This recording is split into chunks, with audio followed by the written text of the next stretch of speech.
Hey everyone, welcome to Reverse Homesteading. Things have been a bit chill today with what we've been doing or not doing, as well as the temperature. It's a little chilly, but that's okay. We still haven't had the crazy weather that we've been expecting, but our thoughts go out to people in Adelaide in the northern suburbs. You don't get tornadoes in Adelaide, so we're really sorry you guys did. So hopefully everybody's doing okay and they're getting the power lines fixed. Just not fun at all.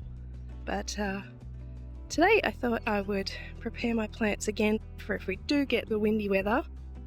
And I'm also going to give them a good drink. I haven't yet. I've been inside a lot of the day. So I will do that. And I will also harvest my Mini Crunch Cabbages over here. So I'll bring you along for that in just a minute. This winter has really reminded me how tough nasturtiums are. In amongst all of the frosts and frost damage here and there, bad and not so bad, I've got new little buds.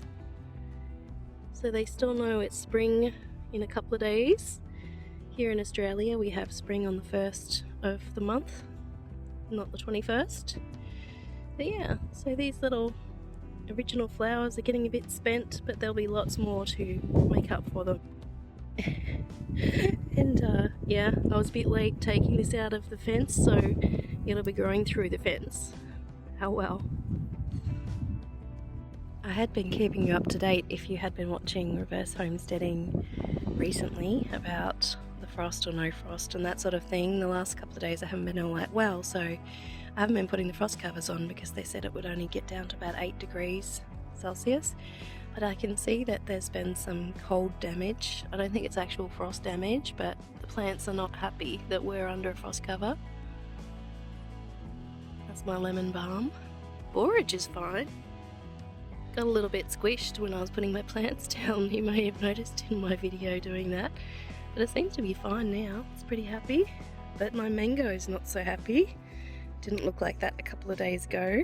So I think we still did have somewhat of a frost, even though they said we wouldn't.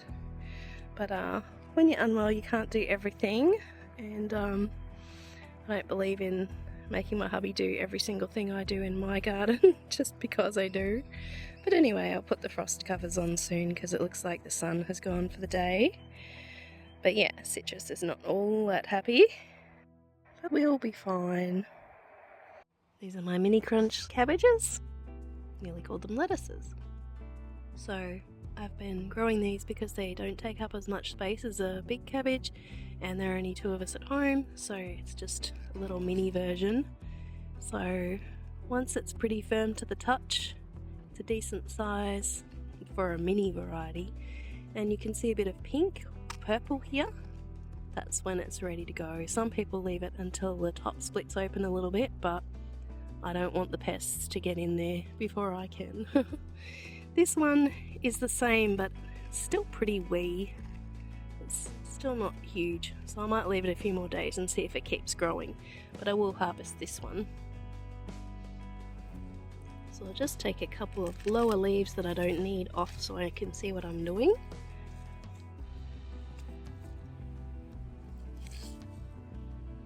You can see the stem in there. So just go for that. There you go, it's as easy as that. And I leave that in the ground, as I've said on previous videos, because the roots rot down and nourish the soil.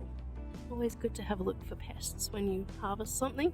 So it's got a little bit of black fly there, but I'm not worried so much about that. That'll be dinner.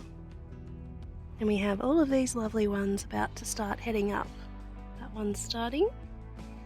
So we'll be in cabbages for a little while yet, even though it's almost spring. I'm pretty happy about that. These little guys are growing so much that they're getting heavy. I have to devote a bit more time to putting them up. Might weave them in a bit better. There we go, there's some heavier branches woven in. It's taken hold of the bok choy again. That's alright, we'll just reroute it over there and put these big ones through as well, not just the little tendrils. So I'm pretty happy about that. No actual pods yet on our Snowpeas, but they will get there very soon. Before we know it, we'll have Snowpeas. So hubby will be very excited about that too. Here's a short potato update on the garden bed that I started a little while ago. It was only a number of days ago. It was less than a week ago that I showed you their tips popping through. Now they're quite big. These are Gippsland gold potatoes that I've planted whole here, and they seem to be pretty happy. I still haven't established another garden bed, but I will. I thought I'd also show you this. My spidey sensors for snakes keep seeing this particular stick, and I'll have to get rid of it. I've had a few of them around the yard, sticks that look like snakes, not actual snakes. Don't get a lot of those in the suburbs, and yeah, I'm glad that my brain still looks for snakes. Really had to in the far north when we lived in far north Queensland in the tropics. We had so many snakes, although we didn't see many at all until we got chickens, sadly. I didn't want to believe that, but when people told me that, but it seems to be true. They do like chickens and eggs. They didn't get any chickens, but they may have got a couple of eggs. There are a couple of lizards too. Anyway, if you think you see a snake, stop. Don't just keep walking. I nearly stepped on a brown snake and nearly stepped on a red belly black snake just walking out into my backyard half awake one morning. Not both on the same day, but yes, it is a thing where there are a lot more snakes. You really have to be aware. Alrighty, time to find something to do with this one, but I can't forget the watering and the frost covers, so I'll get to all of that.